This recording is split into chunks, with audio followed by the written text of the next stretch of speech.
chapter on Monopoly, we learned the differences between how a monopoly operates versus the perfectly competitive firm that we saw in the earlier chapter. In a monopoly, they are price makers. Since they're the only game in town, they can set the price wherever they wish. They have a downward sloping demand curve, which we'll talk about a little bit more. Whereas a competitive firm is a price taker, they're one producer of many, many firms. So buyers have plenty of choices to where they buy what they buy, versus a monopoly where you buy what that monopoly offers or you don't. The demand for a perfectly competitive firm is a horizontal line. Basically, they cannot do anything about the price. They have to accept the price the market gives. All right, and that is what this next slide shows. That the demand curve for a firm in perfectly competitive market to the supplier, it looks to be horizontal. The price has already been set, and the question is whether or not they can operate efficiently in that market or not at that price. Whereas in a monopoly, he controls the whole market and can set the price wherever they want. So the demand curve for them is downward sloping. If they lower the price, they get more business. If they raise the price, they get less.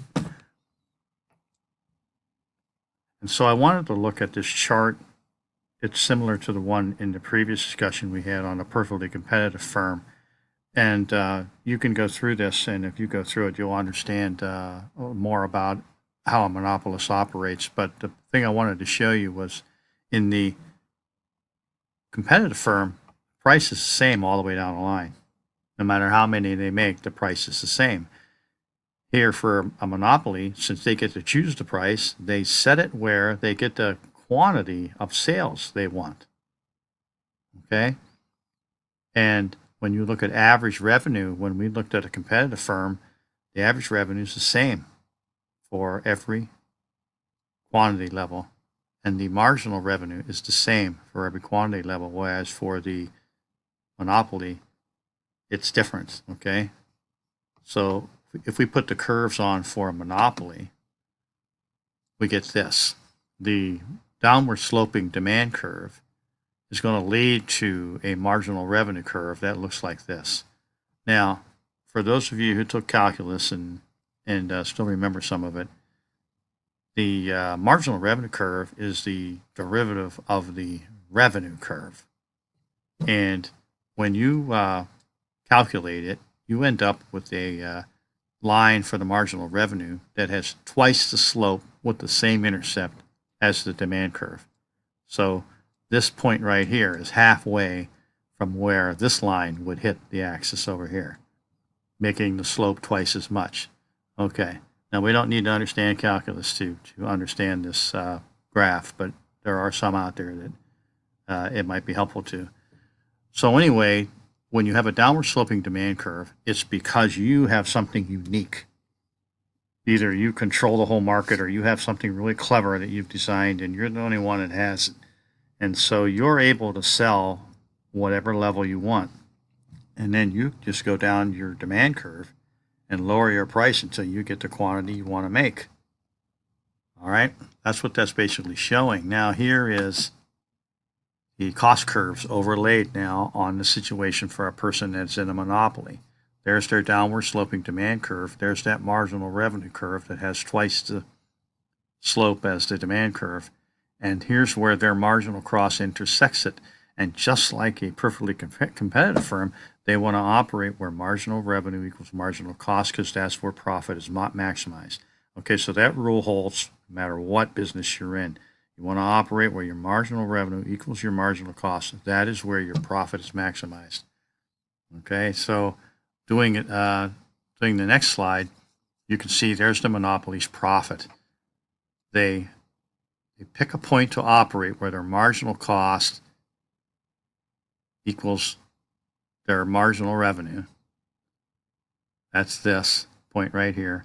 And if you go up to the demand line, which is basically the price line, you get the price that they now will set their product at. And the difference between there and their average cost, which is down here, right there at C, gives you their profit.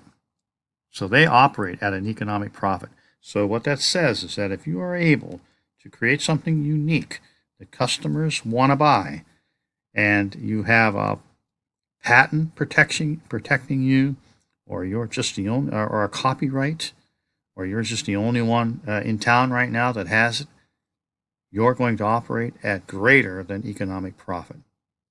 Whereas the person who doesn't really offer something unique, they're just hard workers like farmers. Their corn is no different from the next guy's corn. They do not operate on average at greater than economic profit. Okay, so what happens is there's an inefficiency then in a monopoly, because obviously if this were a perfectly competitive market, it would operate in here, where the marginal cost is crossing the horizontal demand curve, coming across there. And so that's where they would operate. Here, a monopoly, because they are able to price discriminate and get maximum revenue, maximum profit, they would actually operate in here. This area right in here then is what is known as the deadweight loss. There's not a social loss, as it says in the text. There's not a social loss because we understand that monopolies do have a right to more profit if they've earned it through the proper means by creating something unique or something that's patented or copyrighted. So there's really not a social loss with that. We understand that. We have choices. We can either buy it or not buy it. The social loss, though, is the deadweight loss. In other words, we are producing an inefficient quantity of output. It's not maximum efficiency of operation, okay? So because of that, because it is an inefficient operation, the government does step in to try to break up any monopolies that come about through collusion, okay? Because companies could get together and split up the world and create basically monopolies, local monopolies, just by cooperating with each other. Okay, so the government wants to step in and break that up. If a monopoly is going to exist, it's going to exist because it makes sense.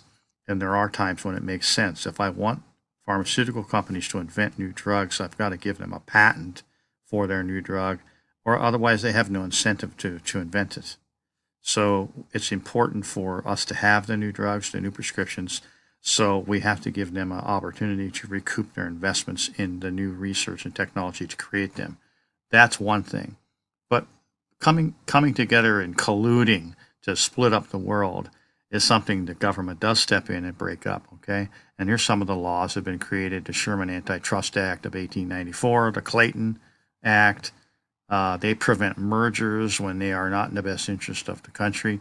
They break up companies. They've broke up AT&T. They broke up, the most famous one probably is Standard Oil. The control of all oil coming in a country was under one company, and they broke that up.